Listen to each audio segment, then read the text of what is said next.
So here we have this large silicone mat. Now, I absolutely love this thing. It is of course made of silicone, so it's non-stick, and it's also heat resistant. So it's great for all those things like a non-slip pad in the kitchen, or for arts and craft as just an easy mat that's super easy to clean. But I actually use it in woodworking for my glue ups, and it's been a huge help.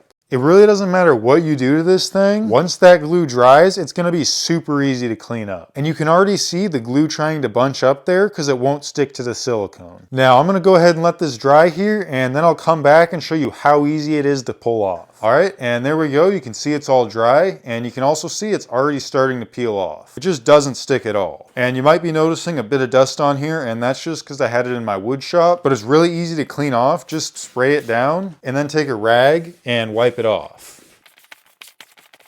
There we go, good as new. Small thing I don't like about this is it was folded up when it was shipped, and that's why there's a whole bunch of creases on here. But an easy fix is just to put this in hot water, and that should get rid of those. So yeah, if you want to protect your table from arts and crafts, or for your woodworking projects, or even if you just want to use this in your kitchen, then I think this is a great mat.